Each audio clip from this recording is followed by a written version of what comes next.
Alrighty, welcome back, everyone. We just talked about the recruiting weekend, how big it was, and how there were some big time headlines coming out. Keelan Russell might just be flipping from SMU to Bama, so we'll keep you updated on all of that as it comes out. But let's get into some of the players that can make a lot of money this upcoming year. There are always some players in their contract years going into college football. We talked about Quinn Ewers early in the show.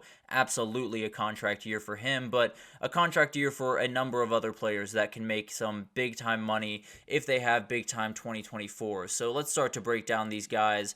And what I want to start with here is Cam Ward. I feel like this is the obvious one. This is the one that I feel very confident in putting in here because when you talk about a kid that absolutely could make NFL GMs and head coaches fall in love with him, I think he might be at the top of the list. We saw Jaden Daniels a year ago. One of the great things about him was his ability to extend plays and make throws on the run and do some of the things that, pop off the page when you're watching his film. There's no two ways about that. I think Cam Ward can do the exact same thing this year. He did flirt with the NFL draft this past cycle, but decided to come back, and I think he made the absolute right decision. I think he has the ability to kind of fill a void. That when you look at this quarterback class this upcoming year, I tend to lean that it's Carson Beck, Quinn Ewers, and then you have a little bit of an opening, but at the end of the day, he could absolutely jump Quinn Ewers. He could absolutely jump Carson Beck. So he could be a dude that could do incredible things, especially if Miami goes to the ACC title, wins it, goes to the playoff, does some really remarkable things. Cam Ward's going to be at the center of it. And I think he's someone that right now, if you were ranking the quarterbacks for next year, might sit somewhere around QB6, QB7, but could absolutely make his way up into the 2-3 spot by the end of the year. So very, very excited for him. Definitely someone that could be making quite a bit of money this time next year. But let's move on over and let's talk about Jaden Blue. Very, very talented running back out of Texas. This is a guy that I think is being a little bit overlooked because of all the talk around CJ Baxter. Had a fantastic freshman year and is a very, very good running back. There's no two ways about that. That two-headed monster is going to be very, very tough to defend. But when you talk about Jaden Blue, I think he has a different gear. He has speed that is just remarkable to watch, is probably the better pass catcher between the two, and is definitely someone that I think when you look at Texas this year, it's going to be a lot about getting guys out on the edge. It's going to be a lot of speed, which it is a lot of the time with Steve Sarkisian, but even more this year, I think it's going to be a lot of just spreading defenses out, making sure that they get the ball to all the playmakers they can because they have a ton of them. And I think Jaden Blue is going to be one of those guys that shows his versatility, shows the speed, and when that guy hits a B gap on a outside run, if you don't tackle him at the line of scrimmage, he's going to gain at least 20 yards, and he might just be gone for a touchdown. So he's a remarkable kid. I think he's someone that could be one of the big-time players in college football this upcoming year. But let's move on over to UNLV, and let's talk about Ricky White. This is one of my favorite players in the entire country, one of the best receivers in the entire country, and definitely a guy that is already getting some looks on the NFL boards, but definitely could find his way up there. When you talk about this wide receiver class, it looks like it's going to be Luther Burden, it's going to be Tatoria McMillan, and then wide open. You can kind of play around Emeka Egbuka, Isaiah Bond. There's definitely some guys in there, but Ricky White is one that absolutely could make some noise and maybe find his way up into that conversation because UNLV has a big season ahead of them. They came off a trip to the Mountain West Championship a year ago. If they go back this upcoming year and win it, they might just make it into the playoff as the Group of 5 team, and Ricky White would be at the very center of that. He kind of reminds me of a Malachi Corley, a little bit more of a tactician in terms of route running, is a very, very sure-handed wide receiver. So a guy that a team could absolutely fall in love with and is going to play a huge part in this UNLV offense, that's for sure. So definitely very fascinated in him. Cannot wait to see what he does this year. But let's move on to tight end, and let's talk about Justin Joly, a very, very talented kid that came over from UConn to NC State this last year, and he's someone that, when you talk about tight ends in the NFL draft over the past couple of years, it's just been pick the athlete and let the rest of it figure itself out. And this is about as good of an athlete as you have at tight end in the entire country this year. So I think he's someone that's going to be huge for NC State. Much like we talked about Texas, I think NC State's going to do the same thing with Kevin Concepcion, with Noah Rogers. they're going to try to stretch you out. They're going to try to make sure that that open middle of the field, that seam route is wide open. And if it is, Justin Joly is going to have a fantastic year. The tight ends in this class, it's going to be Colston Loveland. It's going to be Mitchell Evans leading the way, but Justin Joly is a guy that absolutely could make his way into that conversation big time this upcoming year. But let's move to offensive line, and let's talk about Ernest Green. This is a guy that, if you're a Georgia fan, frankly, if you're an SEC fan, you probably know this name, but he absolutely is going to be a huge part of what Georgia does this upcoming season, can do things that are just remarkable. And I think when you talk about offensive tackles this upcoming year, it's Kelvin Banks, it's Will Campbell, and then you're trying to figure out that third spot.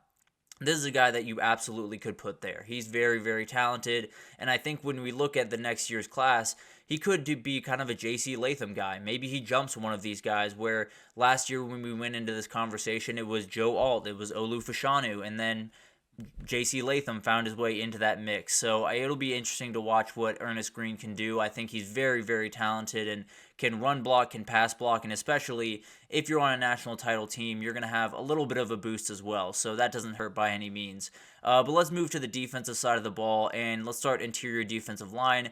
A former Georgia player in Bear Alexander, I think, could have a huge year for USC. Last year, it just wasn't quite what he wanted it to be, and I think a lot of that was because there weren't a lot of people around him to demand the attention that he needs. You know, he was getting a lot of doubles, a lot of guys that were just trying to shut him down, knowing that they could handle the defensive tackles and the defensive ends one-on-one. But he's someone that I think is going to get more one-on-ones this year because USC has done a better job building out that defensive line the way that they want it. And I think it's going to be one of those things where you can guard this guy in doubles. You can't really guard him in one-on-one. So the more one-on-ones he gets, the more dominant he's going to be. And I think he's going to be someone that is absolutely a huge part of USC's success. Now, is he going to change their season? I don't necessarily know, but he's definitely someone that I think could be just game-wrecking for them pretty much the entire year.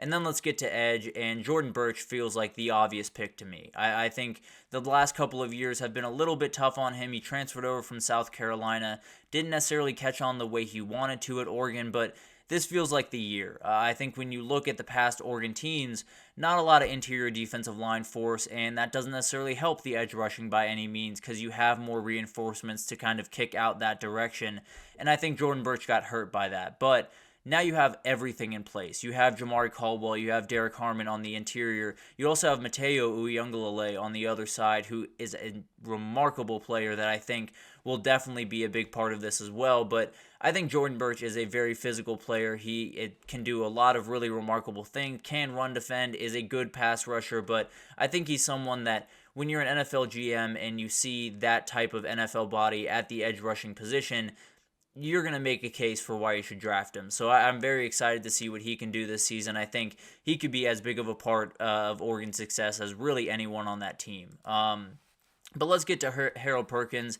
This one's a little bit obvious. I think he's already very high on NFL boards. I'll be totally honest. I think NFL teams are really looking at him and fully understand how good he is, even though he wasn't necessarily utilized the right way last season. But I do think 2024 could be a huge year for him because I think when you look at this or this LSU team, it's not the defense that you want it to be, and it wasn't a year ago. But this year, it feels like Harold Perkins is going to be asked to be a lot of different things, and he is very versatile. There's no two ways about that, and he's going to be asked to be the linchpin of that defense. And if he is that, and if LSU can put together a top 50 defense, a top 40 defense, where they're not going to be necessarily dominant, but they could be a good defense. There's definitely still some guys on this roster that absolutely can make some plays, but if they're going to be that, Harold Perkins is going to be a big reason for that, maybe the reason for that, if I'm being totally honest. So he's going to be someone I'm fascinated to watch. I think he's going to be just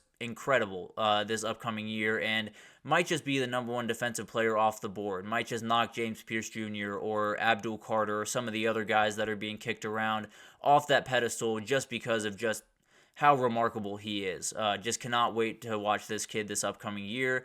But let's move on to corner, and let's talk about Noah Igbinosun because everyone talks about Denzel Burke, and for good reason. One of the best corners in the entire country. Everyone talks about Caleb Downs, and for good reason. One of the best safeties in the entire country. But I think when you talk about this OSU back end and you talk about how incredible it is, it's not necessarily because of those two guys. It's because of the 4 or 5 or 6 guys that are right there next to him, and Noah Igbinosun kind of leads that list. I think he is just out of it's Davison Igbinosun. Noah Igbinosun was on Auburn. That was a little bit of a brain fart. I apologize for that. But a very talented player nonetheless. He can do just really, really remarkable things this upcoming season. And especially being the number 2 behind Denzel Burke gives him a little bit more leeway. You can be a little bit more dominant against some of the smaller, some of the not as talented wide receivers that he's going to face. So Davison Igbinosun is someone that absolutely could make a lot of noise this upcoming season. So very excited to see what he can do. I think when you talk about this Ohio State back end, he might be one of the most important players to it. And then Rod Moore. I couldn't find a picture of him in an Alabama jersey, so I figured this would do. He transferred over to Alabama from Michigan this past spring, and definitely is someone that just kind of saw an opening and an opportunity and took full advantage. He went over to Bama, and he's going to be starting for them year one. I have very, very few doubts about that. I think he's remarkably talented. And when you have Malachi Moore on that back end, it's going to be a really, really good group. I think he might just be a better player than Malachi Moore, at least on NFL draft boards. He's currently ranked higher, that's for sure. So he's someone that can do a lot of really remarkable things, is good in coverage, is good against the run, can do a lot of great things. And I think being at Bama, especially next to someone like Malachi Moore, he'll have a little bit more ability to set his feet at one position and do a lot of really remarkable things. I don't know if it's going to be free safety, boundary safety, or what, but he's definitely going to be a big player for them, and they kind of need him to be. So very excited to see this group kind of build out. I think there are a lot of people on this list that I could have included that popped into my head, but I wanted to do one per position just to give you guys an idea. Maybe it's something that we'll continue to do because it's a pretty fun practice, and definitely a lot of guys that can make a ton of money this upcoming season. So it'll be fascinating to watch those guys.